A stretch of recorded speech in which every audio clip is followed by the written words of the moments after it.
হারান education চ্যানেলের পক্ষ থেকে সবাইকে স্বাগত জানাই। আজ দশম শ্রেণীর ছাত্রছাত্রীদের বহির্জাত প্রক্রিয়া ও তাদের সৃষ্ট ভূমিরূপগুলি পড়াবো। এটি দ্বিতীয় পর্ব। যারা যারা প্রথম পর্বটি দেখোনি, ডিসক্রিপশন বক্সে লিঙ্ক পেয়ে যাবে, দেখে নেবে, বা কমেন্ট বক্সে লিঙ্ক পিন করা আছে, গিয়ে দেখে নাও। আজকের এর দ্বিতীয় পর্ব শুরু করতে চলেছি। আগের দিন আমরা নদীর বহন কাজটা পুরোটা কমপ্লিট করেছিলাম। আজ নদীর সঞ্চয় কাজ দিয়ে শুরু করব।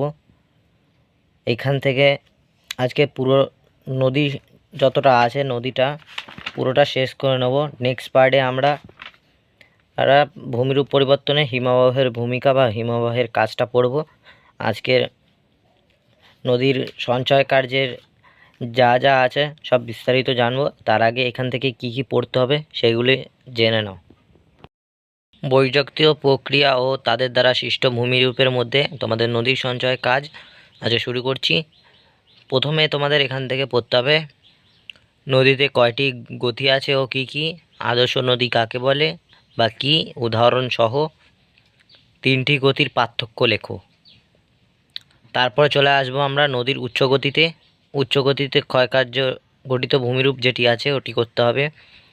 এখানে প্রথম পড়তে হবে তোমাদের নদীর উচ্চগতি ক্ষয়কার্যের সংক্ষিপ্ত বিবরণ দাও। দ্বিতীয়, আয় আকৃতির উপত্যকা বা গিরিখাত কি, বি আকৃতি উপত্যকা কি বা বলতে কি বোঝো। চতুর্থ, ক্যানিয়ন কি বা বলতে কি বোঝো। খরস্রোত বলতে কি বোঝো। গিরিখাত ও ক্যানিয়নের পার্থক্য। জলপ্রপাত বলতে কি বোঝো। প্রপাতকূপ ও প্লাবন পুল কি বা বলতে কি বোঝো। মন্থকূপ বা পটহোল কি। শৃঙ্খলিত শৈলশিরা বলতে কি বোঝো বা কি। তারপর আমরা চলে আসবো মধ্য ও নিম্নগতির ক্ষয়কার্য গঠিত ভূমিরূপ। তো সবার প্রথম তোমাদের পড়তে হবে পলক শঙ্কু বা পলল ব্যজনী বলতে কি বোঝো। তারপর সেকেন্ড, মিয়েন্ডার কি। তৃতীয়, অশ্ম আকৃতির হ্রদ বলতে কি বোঝো। লিবি বা স্বাভাবিক বাঁধ বলতে কি বোঝো। বদ্বীপের টিকা। বদ্বীপ কত প্রকার হয় ও কি কি। বদ্বীপ গঠনের অনুকূল পরিবেশগুলি কি কি তা আলোচনা করো। এটি বড় প্রশ্ন 5 নম্বরের। পলল ব্যজনী ও বদ্বীপের পার্থক্য। আর আমাজন বা গঙ্গা নদীর মোহনায় বদ্বীপ নেই কেন। এই লাস্ট তিনটে প্রশ্ন বড় প্রশ্ন, খুব ভালো করে করতে হবে। এটা হচ্ছে মূলত তোমার বহির্জাত প্রক্রিয়া ও তাদের সৃষ্ট ভূমিরূপের মধ্যে এই তিনটে সবথেকে বড় প্রশ্ন পেছনের। তোমাদের ভালো করে এখানে এটা পড়তে হবে, উচ্চগতি, মধ্যগতি, নিম্নগতি, মানে তিনটে গতির পার্থক্য। এটি অনেক সময় পরীক্ষায় চলে আসে, তো এইটি ভালো করে পড়তে হবে তোমাদের। আর তিনটি গতি কি কি আছে, উচ্চগতি, মধ্যগতি, নিম্নগতি। উচ্চগতি কোথায় দেখা যায়, পার্বত্য প্রবাহ। মধ্যগতি সমভূমি প্রবাহ, আর নিম্নগতি বদ্বীপ প্রবাহ। ছবিটি ভালো করে দেখলে তোমরা বুঝতে পারবে যে উচ্চগতি পার্বত্য ক্ষয় হয়, মধ্যগতিতে সমভূমি প্রবাহ ক্ষয় ও সঞ্চয় হয়, আর নিম্নগতিতে বদ্বীপ প্রবাহ মানে সঞ্চয়, খালি সঞ্চয় হয় আর কিছুই না।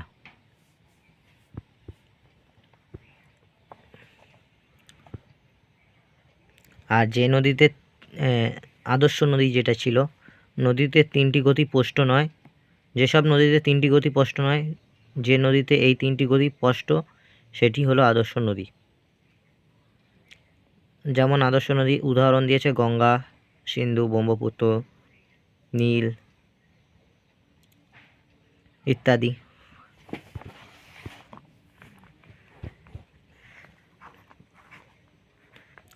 উদাহরণটা ভালো করে দেখলে তোমরা বুঝতে পারবে। গঙ্গা নদীর উৎস গৌমুখ থেকে হরিদ্বার পর্যন্ত উচ্চগতি, হরিদ্বার থেকে বিহারের রাজমহল পাহাড় পর্যন্ত মধ্যগতি, এবং রাজমহল থেকে মোহনা পর্যন্ত নিম্নগতি। এবার আমরা চলে আসব উচ্চগতিতে নদী কার্যে গঠিত ভূমিরূপ। এটি বড় প্রশ্নও আসে। এর সংক্ষিপ্ত বিবরণ দিতে হয় তোমাদের, 5টি পয়েন্ট লিখতে হবে তোমাদের। তো এর মধ্যে তোমাদের প্রথমেই আছে আই আকৃতির উপত্যকা বা গিরিখাত কি। আর নেপালের কালীগণ্ডী নদীর ওপর কালীগণ্ডী গিরিখাত অন্ধকোষে পৃথিবীর গভীরতম, গভীরতা 5571 মিটার, এবং চীনের হিয়াংশি কিয়াং নদীর রিচাই গিরিখাত দীর্ঘতম গিরিখাত, পেরুর কালকা নদীর এলক্যানো দা কালকা পৃথিবীর অন্যতম গভীর গিরিখাত, যার মিটার হচ্ছে তোমার 3270।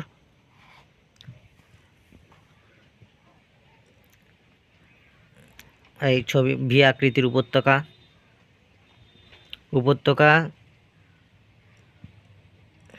তারপর তোমাদের ক্যানিয়ন পড়তে হবে।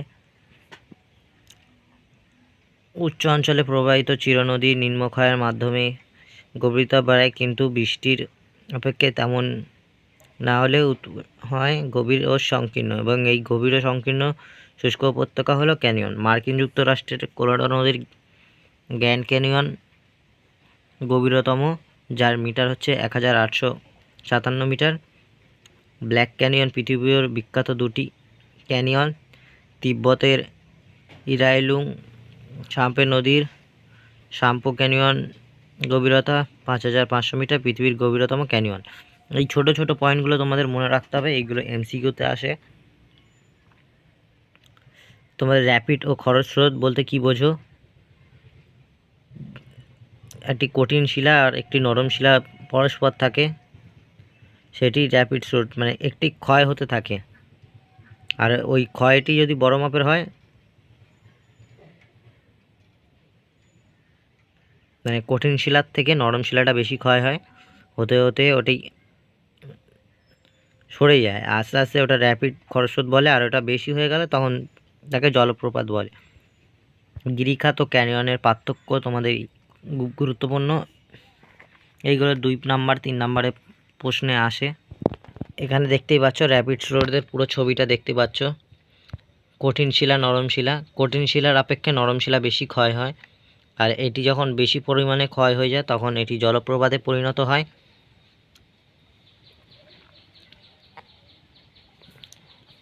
আর জলপ্রপাত ভিক্টোরিয়া জলপ্রপাত ভারতের নর্মদা নদীর উপর কপিলধারা জলপ্রপাত। এগুলো তোমাদের ছোট ছোট পয়েন্টগুলো খুব মনে রাখতে হবে, বিখ্যাত জলপ্রপাতগুলি। এগুলো এমসিকিউ এসিকিউতে থাকে, যেগুলো আমরা সবসময় মিস করে যাই।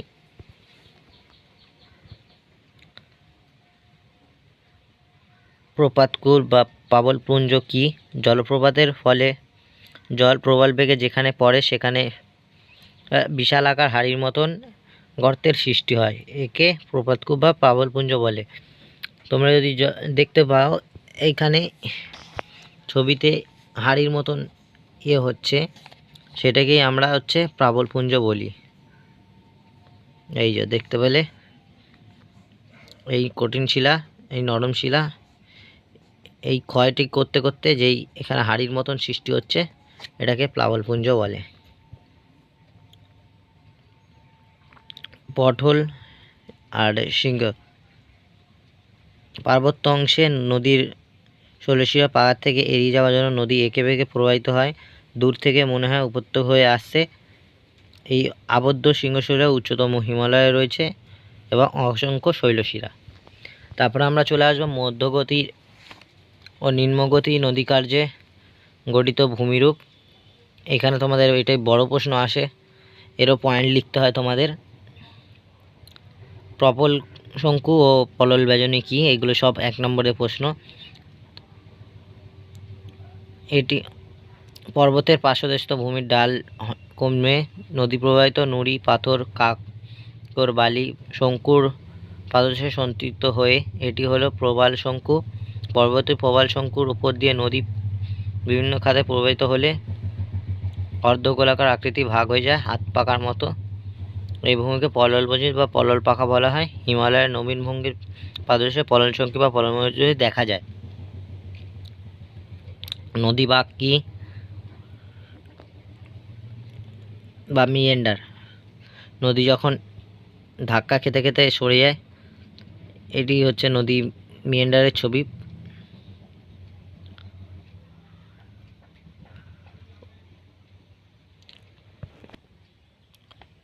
এবারে আসবো আমরা স্বাভাবিক বাঁধ বা লিভি কি। নদীর কিনারে তটধারে সমান্তরাল বালি ও পলিগঠিত বাঁধ স্বাভাবিক বাঁধ বা লিভি। বন্যা নদীখাতে জলের প্লাবনভূমি প্রবেশ করা নদীতে কিনারায় সঞ্চিত হয়ে লিভি বা স্বাভাবিক বাঁধ গঠিত হয়। লিভির ঢাল কিনারে থেকে বিপরীতমুখী হয়। পশ্চিমবঙ্গের ভাগীরথী, মিশরের নীল ইত্যাদি পো নদীর দুই কিনারায় স্বাভাবিক বাঁধ গড়ে উঠেছে। লিভির পাশে ঢালু স্তূপ দেখা যায়। এবারে খাড়ি, এবার বদ্বীপ। তোমাদের এবারে 3টি বড় প্রশ্ন পরপর পড়বে। বদ্বীপ থেকে তোমাদের প্রশ্নগুলো অনেক বড় বড় আসে।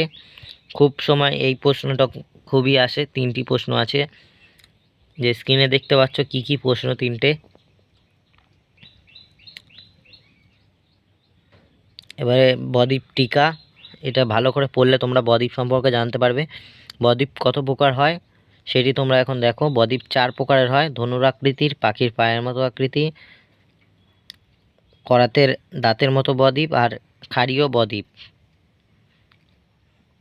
এবার বড় প্রশ্নে আসা যাক। বদ্বীপ গঠনে অনুকূল পরিবেশ, এটা খুব ভালো করে পড়বে। এর থেকে তোমাদের 5-এর প্রশ্ন আসে একটি। পলল ব্যজনী বা বদ্বীপের পার্থক্যটাও দেখে নেবে। আর এইখানে সবথেকে গুরুত্বপূর্ণ 3টি প্রশ্ন তোমরা আগেই দেখেছো। এখানে তোমাদের অ্যামাজন ও কঙ্গো নদীর মোহনা নেই কেন, সুন্দরবন এত গুরুত্ব কেন, এইগুলো, আর জলবায়ু পরিবর্তনের প্রভাব। এই 3-4টি প্রশ্ন তোমাদের খুব গুরুত্বপূর্ণ, এইগুলো দেখে যাবে। আর পরের দিন আমরা শুরু করব ভূমিরূপ পরিবর্তনে হিমবাহের ভূমিকা ও হিমবাহের কাজ। আজকের জন্য এতটুকুই। ভিডিওটা কেমন লাগলো কমেন্ট করে জানাবে। আর কোনো প্রজেক্ট বা কোনো কোশ্চেন বুঝতে অসুবিধা হলে আমাকে কমেন্টে নিশ্চয়ই জানাবে, বা ইমেল আছে, ডিসক্রিপশন বক্স ওপেন করলে ইমেল পেয়ে যাবে, ইমেল করে জানাবে।